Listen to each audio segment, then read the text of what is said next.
Não quer. Candidato, isso não é regra. O Bolsa Família é um programa reconhecido internacionalmente. O programa é um programa bem sucedido. O programa, enquanto implementação, é bem sucedido. Agora, um país em que 40% dos domicílios na região Nordeste vivem de Bolsa Família é um país que ele próprio não é bem sucedido. Que medida você acha correto viver num país em que você chegou a 40% dos domicílios vivendo assim? E em que medida os administradores públicos, eles não se viciaram em viver em um modelo econômico assim? Porque esse é o problema.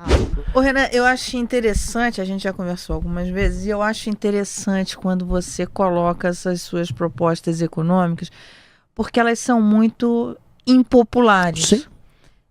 Como é que se espera vencer eleições com medidas impopulares? Falando na campanha, medidas impopulares. Porque qual é o outro caminho? O caminho que vários políticos fazem, não toca nesse assunto ou joga para depois, ou não fala isso. A gente já viu isso em campanhas passadas. Políticos que falavam contra os juros e assumiram aumentando os juros. É que eu não acho que isso é certo, né? Eu posso estar sendo meio poliana, meio iludido, mas eu vou mentir. Eu prefiro ser altamente verdadeiro no que eu tô falando. E eu não acho que eu vou perder votos avisando as pessoas, vai precisar fazer isso, só que vai ser melhor. No curto prazo vocês vão brigar comigo, mas no médio prazo vocês vão ver que eu tô certo. Você falou da questão fiscal e essa vai ser a principal questão do próximo presidente da República. Porque, principalmente pelas últimas medidas e tudo isso e mais um pouco do que vem acontecendo, existe uma bomba fiscal para 2027 qual será a sua, se eleito, qual será a sua primeira medida fiscal? A primeira? É essa. Justamente, a gente tem uma PEC protocolada. Mara, eu tô sendo assim... até o Stuhlberger falou, olha, o único cara que parece que cometer sincericídios, quer falar a verdade sem ter medo de se machucar, é o Renan. E eu vou continuar. Então assim, eu vou ser bem sério. Eu já tenho uma PEC protocolada, o Kim já protocolou a PEC, que é uma PEC do equilíbrio fiscal, que economiza 3,3 trilhões em 10 anos. Ela já tá lá no Congresso. Eu só vou pegar, vencer as eleições. Eu vou pegar um avião pra Brasília. Eu vou tentar ir de carro, encontrando as pessoas nas ruas. Ei, ganhei, que bom, que delícia, que legal. Vou até Brasília. Vou sentar numa mesa, vou chamar os presidentes dos partidos, vou chamar as lideranças bancadas. Eu ganhei, eu preciso passar essa PEC agora.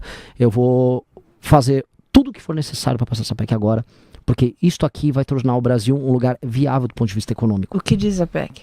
A PEC, aí muitas coisas. Ela tem uma reforma previdenciária embutida, paramétrica, mas tem.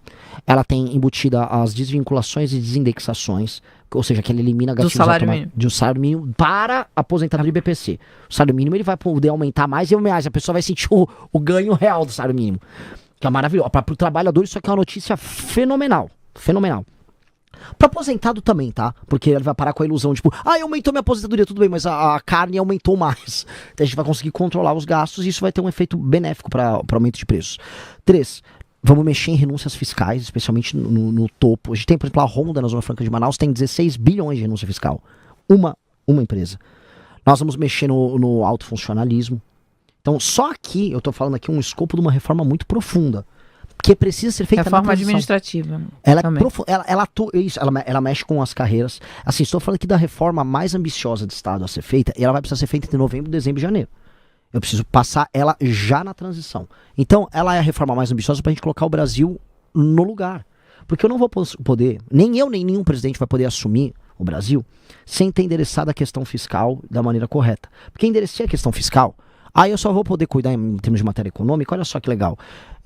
Em ter segurança jurídica para que os investidores nacionais e internacionais possam colocar o dinheiro deles aqui, e reformas de competitividade na área trabalhista, trazer os investimentos para a parte de infraestrutura de transportes e infraestrutura de energia, para baratear o tal do custo Brasil, e aí eu posso instalar empresas. Aí o trabalho do presidente passa a ser um trabalho normal. Hoje o trabalho nosso é tipo, tem que correr com uma reforma, tô desesperado porque vai quebrar, a gente tá sempre às vésperas de quebrar.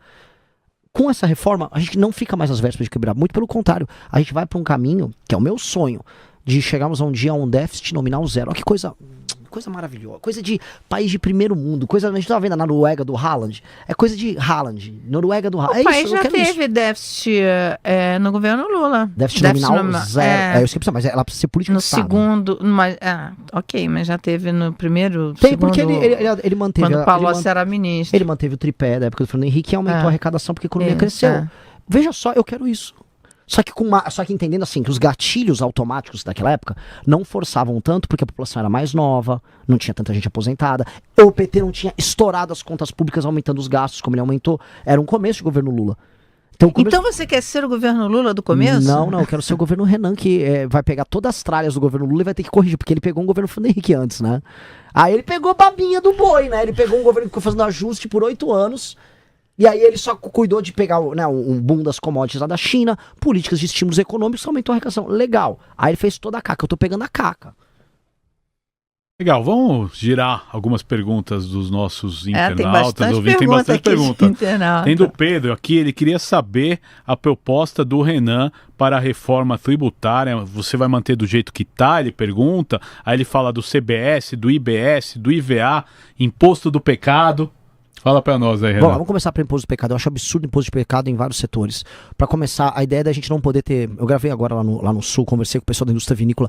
O Brasil, que tem todo o potencial de ser exportador de vinho e também de consumir vinho brasileiro de qualidade aqui. O vinho da Serra Gaúcha, o vinho da Serra Catarinense são ótimos. São Paulo tá produzindo vinho bom. Só que o custo Brasil e essa tributação imbecil faz com que produtos finos com valor agregado não consigam se estabelecer aqui. Isso é uma loucura. Então, o imposto do pecado, em muitas áreas, tem que simplesmente desaparecer. Segunda coisa, eu gosto do modelo da reforma que foi feita. A reforma que foi feita não é ruim. O problema é que ela teve tantas exceções e tantas distorções que ela volta a ficar complexa e que ela ficou com uma alíquota muito alta. A alíquota geral está alta. Só que eu tenho que avisar para todo mundo que está nos ouvindo. Meus amigos, a alíquota geral está alta também porque os gastos do governo federal e dos governos estaduais são desumanos e irracionais. Eu vou precisar cortar gastos, que aí eu posso... E essa alteração que eu quero fazer, eu quero vincular gatilhos para a queda dessa alíquota. A alíquota tá absurda. As pessoas têm que pagar menos impostos aqui. Vai ser assustador. Outra coisa que tem é essa coisa de você destacar o pagamento já na nota, então logo você emita a nota. Isso vai quebrar o fluxo de caixa das empresas. Nós temos que ser amigos. Eu acho que tem que ter, tá, um regime quase de recuperação das empresas brasileiras, em que o pagamento do IVA, vamos botar assim, ele será feito no regime de caixa e não no regime de competência. Regime de competência, assim, emitir a nota, pago agora. Se a nota fiscal é de 100 mil reais e eu vou ter que pagar 20 e tantos mil reais de imposto, hoje, nesse regime, você vai ter que destacar os 28 mil pagado uma vez. Pô, mas e o fluxo da empresa? E se a empresa está recebendo em 30, 60, 90? Ora, então vamos pagar o Estado em 30, 60, 90. Temos que... Porque não é um relato... Olha, isso. O que isso faria para uma empresa? Quando eu fui empresário, o que eu sonhava... Por que não me cobra no regime de caixa? Cobra no regime de caixa. Mas não, o Estado ele quer receber no regime de competência, né? Eu acho isso... É um péssimo amigo, né? Você não tem segurança, você não tem infraestrutura, energia cara, e ainda quer receber à vista e não quer saber. Eu acho isso de uma desumanidade com o empresário que é assustadora. Principalmente com o pequeno empresário. Muito. Olha, a Tatiana Salles pergunta o seguinte: Mara, pergunta ao Renan Santos o que ele acha do empoderamento do legislativo via emendas, que já são 50% do orçamento discricionário. Como governar com o Congresso executando o orçamento? Isso é uma dessas doenças que nós temos na democracia que a gente estava falando agora no começo. É uma doença da democracia brasileira. Isso aí, olha só, a ideia de que um político ele executa orçamento, ele vem lá de um período meio coronelista que tem, em que o político, o deputado, ele tinha que entregar coisas para as pessoas. Então já é uma distorção oriunda de um período em que as pessoas dependiam do político para sobreviver. Hoje, nos lugares mais pobres, as pessoas ainda dependem do político para sobreviver. Por isso que existe a emenda em que o deputado aparece e fala: Ei, estou te dando algo.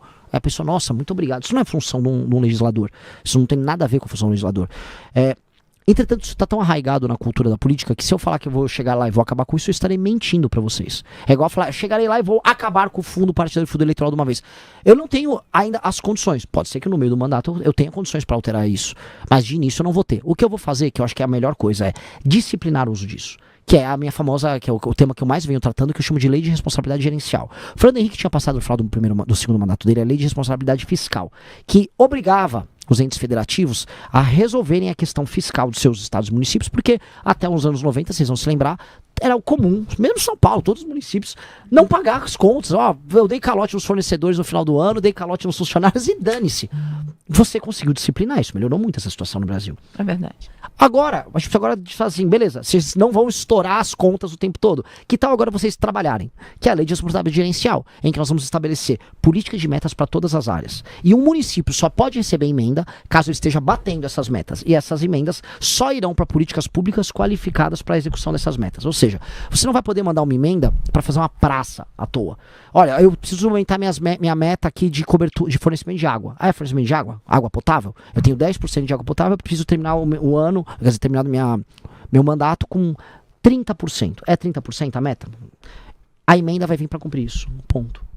E aí você cria uma competição em que o município que bate mais metas, ele pode receber mais emendas. E o município que não bate metas, aí o prefeito fica inelegível por 8 anos. Esta é a revolução administrativa que o Brasil precisa. Isso é inspirado em coisas que o Japão faz, em coisas que a China faz. E eu não estou olhando, questões, eu estou olhando assim, funcionou, vou copiar. Ponto. E isso precisa ser trazido para o Brasil. Porque a gente tem muito prefeito no Brasil, a gente tem muito político no Brasil, e ninguém ali está focado em trabalhar, estão focados em show do Wesley Safadão. Quer dizer que as coisas boas você vai manter. Quer dizer, se políticas públicas você vai copiar ou manter coisas que funcionam. É ultra pragmático nisso. Me cita 3 medidas, 3 políticas públicas do governo Lula que você manteria. Olha, vamos lá, temos que pensar aqui porque ele foi bem ruim nesse departamento. Mas vamos falar a questão dos celulares em sala de aula.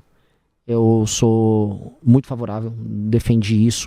Acho que é que assim, eu não vi ainda o combate final às bets. O discurso, pelo menos, de enfrentamento às bets tá sendo dito. Agora, eu quero eliminar as bets da nossa existência aqui. E Bolsa Família? Bolsa Família, eu vou reformar o Bolsa Família.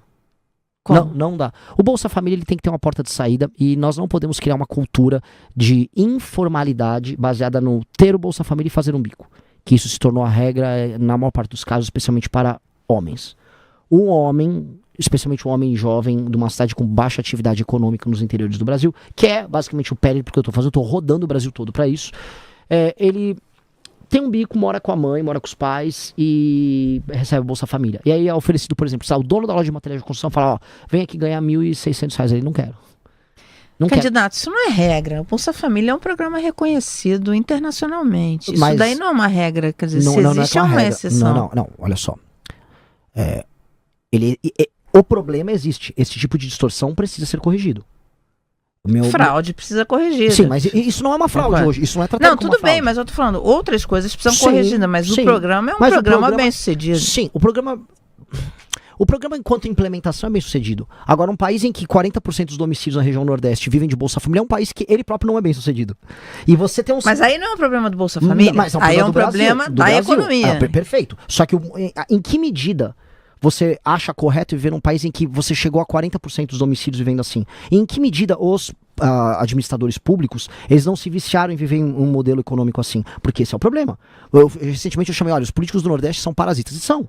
Eles são parasitas porque eles aceitam essa condição em que 40% dos domicílios vivem de Bolsa Família, dão isso como um dado da realidade, e o máximo que eles fazem é, joga uma obra aqui, faz uma praça, pega uns eleitores, bota para trabalhar na prefeitura e vivem do dinheiro que é coletado dos outros lugares. E aí o que acontece? O imposto tá caro para outras pessoas. Existe uma relação direta entre esse modelo em que os municípios não funcionam e ninguém é focado em aumentar a atividade econômica nesses lugares, com o motoboy aqui em São Paulo não conseguindo pagar a prestação da própria moto. A correlação é direta. Uhum. Esse é o problema, esse é o grande problema federativo brasileiro. E esse é o problema que vai precisar ser endereçado. Então, o Bolsa Família é a causa do problema? Não, a causa é a inexistência de atividade econômica. O Bolsa Família é um sintoma que depois, de certo momento, começa a agravar o problema porque o administrador público não liga para a inexistência de atividade econômica. Na minha lei de responsabilidade gerencial, o principal indicador para o administrador público ser premiado é aumento da atividade econômica. Quando você aumenta a atividade econômica real, você gera emprego real, e aí você gera a emancipação das pessoas. E essa emancipação é o que vai nos permitir um dia nos emancipar do Centrão, que é o grande inimigo brasileiro. Legal, e os internautas têm perguntado muito aqui, qual que é a tua solução para a Previdência e para a aposentadoria? Primeiro, ter regras equânimes e claras, sem privilégios. Segundo, nós temos que ter um gatilho automático para quando tão logo a população envelheça, você não precisa fazer uma reforma nova. Ela aumenta a idade da aposentadoria baseada nisso. E basicamente isso, porque a Previdência é uma bomba para tudo. Nós temos depois fazer a gente vai ter uma conversa grande, porque Renan, acho que a gente não tem que fazer só paramétrica, a gente tem que fazer uma reforma baseada também no modelo. O que é a reforma paramétrica? Reforma paramétrica é o que está lá na nossa PEC. Eu altero só os parâmetros, tipo, o cara que é militar, ele se aposentava aqui, agora eu vou fazer ele se aposentar aqui. Eu vou colocar todo mundo mais próximo da regra do regime geral. É basicamente isso, vou alterar os parâmetros. Agora, tem uma mudança de modelo. Mudança de modelo que tal colocarmos um regime de capitalização? Que tal uma pessoa pague, uma pessoa que está ganhando mais, ela pague um pouco para o regime geral, para o custeio do regime geral, e o restante ela coloque para uma capitalização dela, para criar um mercado próprio, para criar poupança que gera investimento. Sim, acho que está na hora da gente discutir isso no nosso regime. Está na hora. Vai resolver? O que eu posso falar para todo mundo que está nos ouvindo? Não. Não vai resolver. Nunca, porque previdência em lugar nenhum se resolve. Especialmente com poucas pessoas nascendo. Tá? Mas nós temos que ter uma economia produtiva a ponto de, sabendo que a previdência sempre é problemática, nós temos condições de arcar com aquilo, entendendo que uma parte importante da população nossa não contribuiu para a previdência. Vou dar um exemplo. Essa massa desses, eu falei, 40% dos domicílios do Nordeste não estão no Bolsa Família. Essas pessoas estão contribuindo para a previdência? Praticamente nada, né? Se tiverem. Então, mas elas vão receber a aposentadoria. E aí, quem é que vai pagar? Entendeu? Alguém vai pagar. É um regime complicado. Então, se é um regime complicado, nós precisamos extrair o melhor dele para ser justo com as pessoas que estão contribuindo, para prestar alguma assistência para as pessoas que não estão contribuindo, para que ninguém morra desassistido, claro, ninguém aqui é desumano, mas que seja funcional e que o Estado seja capaz de arcar. Mas, candidato, assim, existe um problema antecedente, essas pessoas não contribuem porque... Tem fraude? Tem gente? Tem, tudo isso. Eu não tô falando de fraude, tá? Não, tudo bem, eu só tô falando assim, essas pessoas não contribuem porque não tem como atividade contribuir. Econômica. Exatamente. Mas eu não tô culpando elas. Porque esse é um ponto que a gente diverge algumas vezes, assim, existe um ponto importante que é a desigualdade brasileira. Sim. E essas pessoas, por exemplo, o MEI também não se paga. Paga muito pouco. Essa conta não fecha Não do fecha. MEI. Só que é importantíssimo para formalizar Sim. essas pessoas. Mas a culpa da existência do MEI é a CLT. Tudo bem, mas essa é uma outra conversa. Mas o que eu estou dizendo é o seguinte: é preciso que a economia não seja disfuncional e é preciso que você resolva um problema brasileiro grave, que é a desigualdade. Perfeito. Essas pessoas precisam desse suporte. Sim, mas eu não vou resolver a desigualdade só dando para as pessoas enquanto não aumenta a atividade econômica. A única coisa que eu vou precisar fazer, a única coisa possível, vamos ser claros, eu só resolvo desigualdade gerando atividade econômica para todos. Perfeito. Concordamos. É a única, assim, essa é a única coisa que o Estado brasileiro tem que se preocupar se ele quiser resolver o problema da desigualdade. Eu tenho que gerar atividade econômica. A atividade econômica tem que vir com serviços sociais bons que aumentem a produtividade das pessoas. Eu falo de educação funcional. Essa pessoa também que vem muito pobre, ela tem que ter água na casa dela potável, porque eu tô falando de um problema nos lugares mais pobres que é claro, água potável. Essa pessoa tem que ter acesso hoje à internet, porque é um meio que permita que ela consiga trabalhar com um nível de produtividade, se incluindo digitalmente. Essa pessoa ela tem que ter meios de acesso, vamos dizer, logísticos aos lugares mais próximos dela, ou seja, ela tem que ter um mínimo de estrada, ruas minimamente funcionais e segurança para andar na rua. Se eu olhar todos esses elementos nos lugares mais pobres são quase inexistentes. E nos lugares mais pobres, nos interiores, chegou o crime organizado. Por isso eu optei por rodar no Nordeste primeiro, para não ter uma visão preconceituosa disso, para não repetir clichê. Eu não vou repetir clichê. Eu sei exatamente como é a vida dos lugares que não funcionam hoje no Brasil, porque eu fiz questão de fazer campanha lá. Minha pré-campanha foi toda nesses lugares. O que eu posso falar? Precisa urgentemente de atividade econômica. E quando chegar a atividade econômica, nem vai dar para ser uma atividade econômica complexa, porque aquelas pessoas não tiveram formação.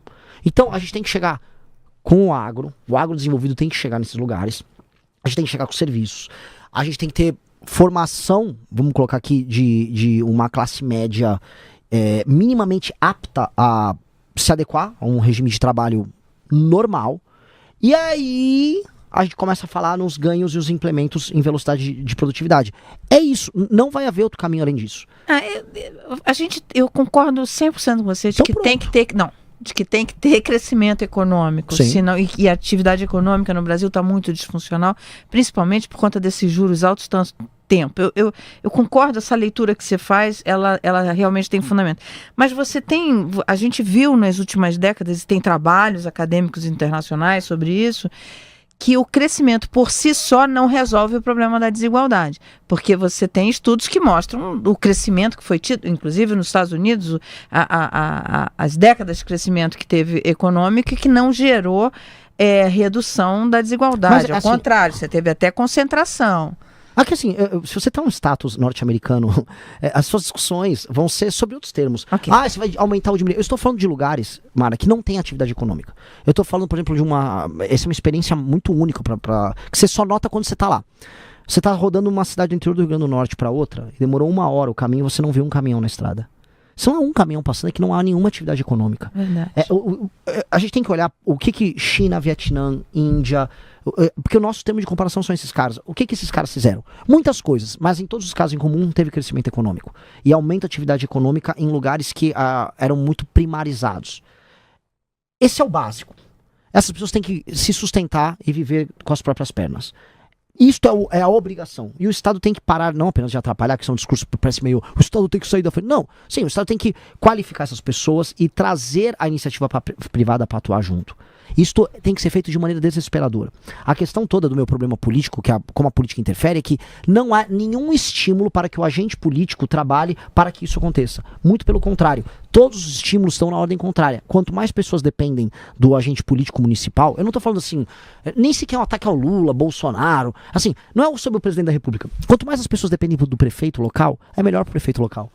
E mais, existe um vínculo, existe um estímulo perverso que faz com que o próprio eleitor selecione apenas candidatos a vereador, a prefeito e a deputado que os ajude pecuniariamente ou com empregos. Porque se alguém não oferecer uma ajuda, aquela pessoa que é altamente dependente não vê utilidade no político. Então ela só vai selecionar políticos altamente corruptos que vão fazer isso. Então o modelo econômico populistas, no mínimo. Exato. Então você está preso num curto-circuito. A gente precisa quebrar esse curto-circuito.